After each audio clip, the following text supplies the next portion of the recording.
Welcome to the BioBalance Healthcast, episode 558, How do testosterone pellets affect other diseases and conditions, and vice versa? BioBalance Health features conversations about anti-aging medicine. Your host is Dr. Kathy Maupin, Medical Director of BioBalance Health and a leading expert in treating the symptoms of aging. Dr. Maupin and Brett Newcomb are the authors of The Secret Female Hormone, the seminal work about testosterone replacement therapy for women, and Got Testosterone, a book that helps men choose the most effective and safe form of testosterone replacement. These books are available on Amazon or from Dr. Maupin's office at BioBalance Health in St. Louis and in Kansas City. Dr. Maupin's office is currently accepting new patients. Today we're going to talk about questions and answers, again, that my patients ask me and in the office when they come in for their first visit.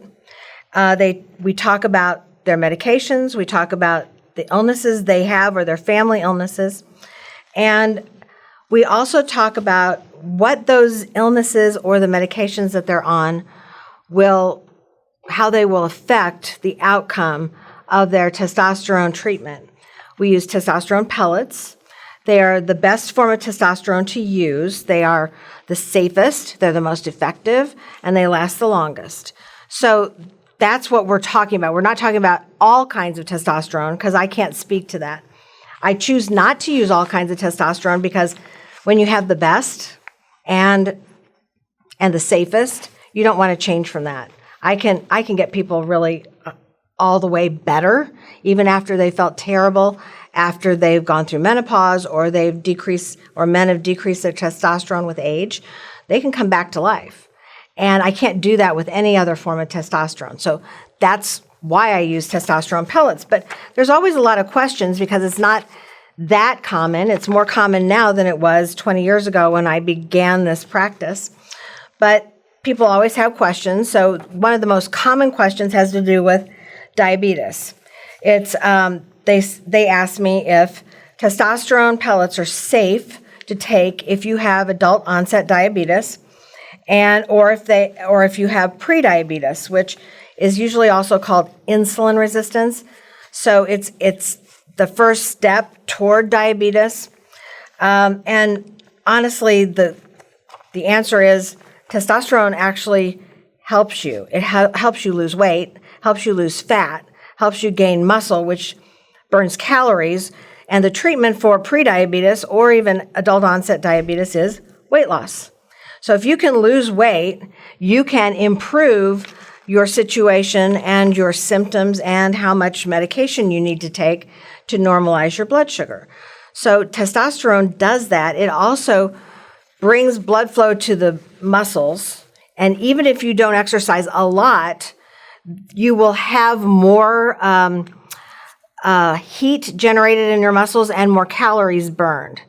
So, and if you exercise normally or even a lot, then you'll even get more of a benefit. And that's what I suggest. I usually suggest that my diabetic patients exercise every day for at least 45 minutes. And it does work. Testosterone will make that work. If you do it without testosterone, it's a slow process and most people give up.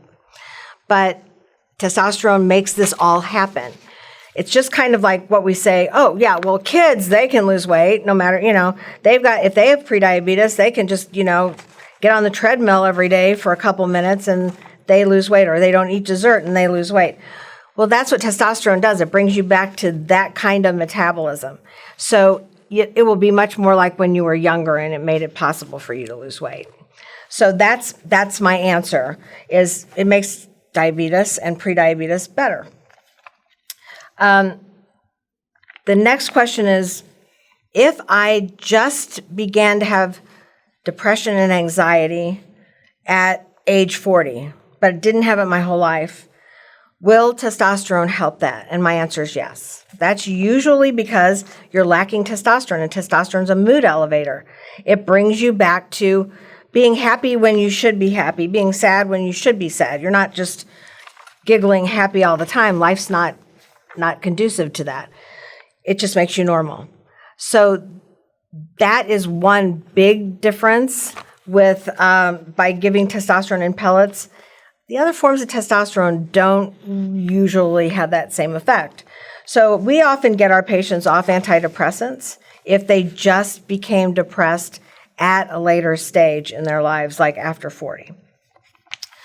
Then I always get asked, do pellets cause breast cancer? And the answer is no. Estrogen pellets and testosterone pellets do not cause breast cancer. Breast cancer is, your biggest risk for breast cancer is obesity or being overweight.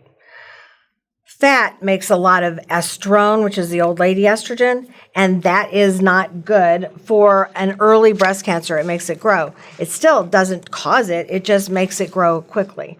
So that's not good if you have an early breast cancer. But basically, testosterone improves your immune system, so it prevents or protects you from letting one cell that becomes cancerous multiply and become a cancer. It helps your T killer cells and T helper cells actually kill those abnormal cells. So testosterone decreases your risk of having any cancer. Doesn't mean you won't. I had a patient say, well, I got this and you told me I wouldn't get it. I'm not saying that. I'm not saying you won't get it. Everybody has their own genetics and they have their own weaknesses, both in their lifestyle and in their genetics. And some people are on the path to getting a cancer. It won't necessarily stop it. It could, but it won't. But it will delay the process because it'll make you healthier immunologically. So it gives you a better protection. It's like putting a shield on and helps you become able to fight infection, fight cancer. So no, it doesn't cause it. And yes, it does make it less likely, but some people still break through and still will have cancer. And we don't know why that is, but we do know that it's kind of a buildup of lifestyle issues and bad diet and smoking or alcohol or other habits that we all have one of. And so that's usually the biggest thing, but I'll tell you the one factor is just being overweight and being obese. That is the largest factor in terms of getting breast cancer.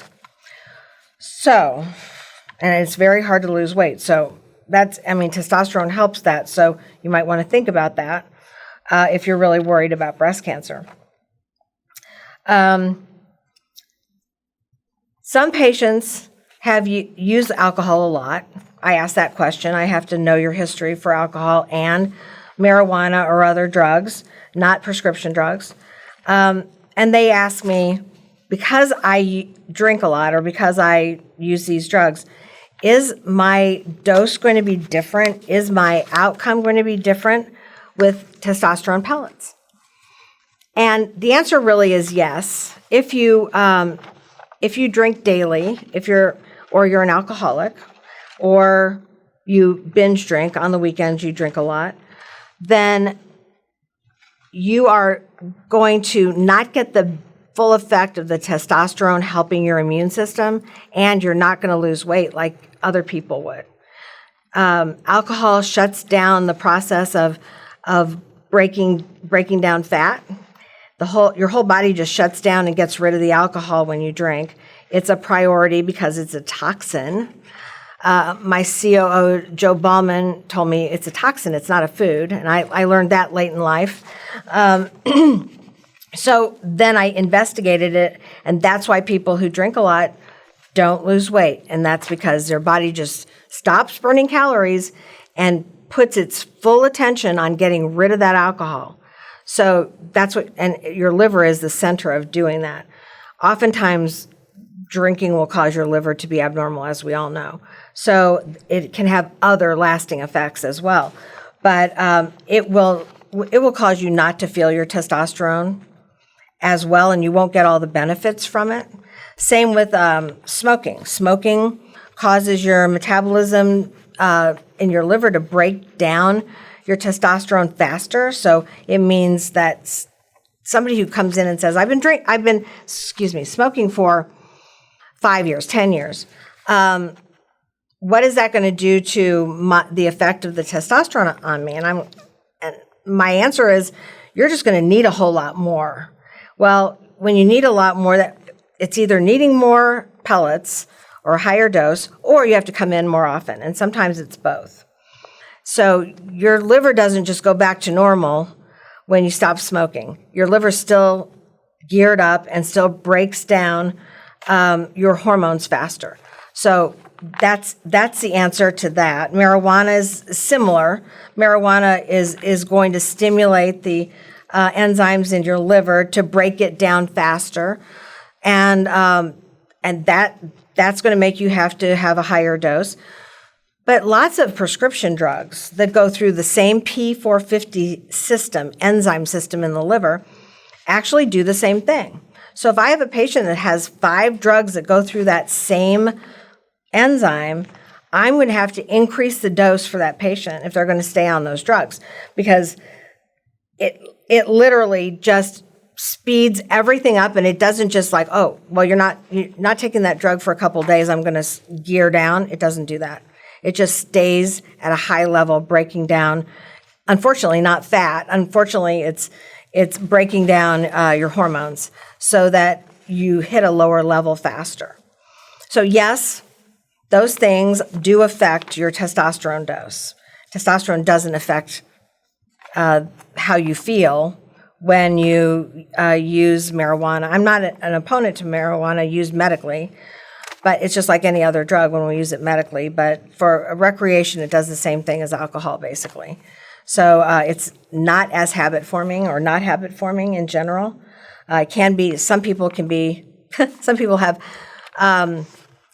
personalities that could get hooked on anything. So for them, it's probably habit-forming. But for the general population, it's not. And we can use it effectively for sleep and pain and some other things that we don't have good medication for, or the DEA's limiting our access to it. We can't give people narcotics anymore. So we have to use something. But just knowing that, I have to know honestly everything that you take so that I can then adjust the dose of your medication, of your testosterone medication, so that it will last. Now here's a big one. Can I take birth control pills while I'm taking testosterone? Now, I do get many women who are young enough to still be fertile, but finished with their families, and they're on birth control pills when they come to see me, but they have no testosterone. Now, first of all, birth control pills lower your testosterone level. So basically, it suppresses your pituitary from stimulating your ovary to make testosterone. So that's how it works. It suppresses your ovary from making estrogen as well. But most women on the pill have a lower sex drive. They have all of the symptoms of low testosterone. But that's how the pill works. When I'm going to give somebody testosterone to improve their sex drive, to improve their muscle mass, and they're going through this process, I want to have the best outcome. And so I don't want to have somebody on the pill, the birth control pill, because that's going to lessen their outcome. That's going to lessen their ability to feel their sex drive and to lose weight and to get good muscle and to have good stamina when they exercise, et cetera, et cetera. I mean, it's just going to take away some of what I'm trying to help, because estrogen orally makes a lot of estrone, and estrone makes a lot of binding globulin that ties up your testosterone and makes it not work. So I try to get people off of birth control pills and ask them to get a Mirena IUD, not any IUD, a Mirena IUD. That's the only IUD I've ever used with patients, because it doesn't allow sperm and egg to come together. Basically, it doesn't allow ovulation. It shuts ovulation down. So it does a couple things that are good for the patient. They stop taking oral hormones, so they don't have that problem with blunting the effect of testosterone. But basically it stops their ovulation so they don't bleed very much, which is really nice. So oftentimes people are put on the pill to fix their bleeding. This also helps with their bleeding and is very safe and lasts 5 years. I mean, one IUD can last 5 years, so that's huge. So you're on a long-acting testosterone and you're on a long-acting birth control. And so we find this to be our best, our ultimate birth control for people who are still fertile. Now, we don't give pellets to people who are still wanting to have babies because it is category X. We cannot give this drug and have somebody get pregnant. They have to have a good form of birth control, a solid 100% or 99.99% birth control. Having their husband have a VAS or having them have a tubal is probably the most secure type of birth control, but the Mirena is just as good, the IUD. So we don't want somebody to get pregnant when they're on pellets. Testosterone is not good certainly for girl babies. It makes girl babies look like boy babies. So that's not what we're out after. We have to be safe. We're very careful about being safe in our practice. We don't want to cause any harm. So we make sure that our patients have secure birth control until they go through menopause. So that's one of our tenets that we always follow. Excuse me, I'm going to shuffle paper here for a second. The last thing that people ask me, they come in, they get their pellets, and then they don't really feel their sex drive as much as they should. So I have a set of lab before they get their pellets. I get a set of lab afterwards. And if when we did the first lab, their estrone, and this is usually talking about women, but men do this too. Their estrone is the old lady estrogen. And if it was fairly high to begin with, and then after we give them testosterone, the estrone should drop. If it doesn't, or God forbid it goes up, that causes weight gain and breast tenderness and a lot of things we don't want. But it also blunts the effects of testosterone because, once again, estrogen, like the birth control pill, stimulates a binding globulin that inactivates testosterone. So it's like there are people who are genetically built this way. Oftentimes it's Southern Europeans. I mean, I have this issue. The man that trained me, Gino Titera, had this issue. He's Italian as well. And we basically have to put something in the pellets to block the production of estrogen out of the testosterone. It lowers. So I usually draw a bucket, and it lowers the testosterone in the bucket through a leak in the bucket. So the leak is when it becomes estrogen instead of testosterone. So it lowers that, and it then produces this protein that binds up the free testosterone that makes it even lower. So you just don't feel it. So we give a medication called anastrozole, also called Arimidex, in the pellet. So any of the side effects that you read about, like arthritic pain or dry vagina, or that doesn't happen when you use it in a pellet with testosterone, and usually are giving estrogen as well, or the patient has estrogen. So we look for this. We know it's happened by the second visit, and we fix it. So even though in some people it's a little harder to fix than in others, we know what the problem is, and we go after it so that they can have a full response to the testosterone. So that's one of the questions. What if I don't feel my testosterone? Well, we figure out why you don't, and then we fix that. And then we have you on a maintenance dose of a testosterone pellet that has Arimidex or anastrozole in it with another pellet that's testosterone. Usually that's how it works. So that solves the problem. And I've been taking this medication in my pellets ever since they started putting that medication in the pellets, which was about 2004. And it works great, and I don't have any of the side effects. The oral is a little bit more dicey. So we do this with men as well, because that estrone, if they make a lot of estrone out of their testosterone, they get man boobs. Nobody wants man boobs. So that's basically how we get rid of that or prevent it when we're giving testosterone pellets. So these are some of the interactions with medications and with lifestyle choices that we get questions about. And I hope this answered some of the questions you may have been thinking about or may have been preventing you from getting pellets, because we know how to handle all of these. After thousands of patients, we know how to avoid any issues, avoid risk, and give you the healthiest life that you can possibly have. So please think about it since we've answered these questions, and in the last couple healthcasts have answered others. And I hope this dispels any fear or any worry you have about having testosterone to replace your hormones. Please join us next week. Email your questions or comments to podcast@biobalancehealth.com. You can find the BioBalance Healthcast on iTunes and on YouTube. For more information about bioidentical hormone pellet therapy and other reverse aging solutions, visit biobalancehealth.com or call 314-993-0963. You can find Dr. Maupin on Twitter @Dr. Kathy Maupin and on Facebook at facebook.com/BioBalance Health.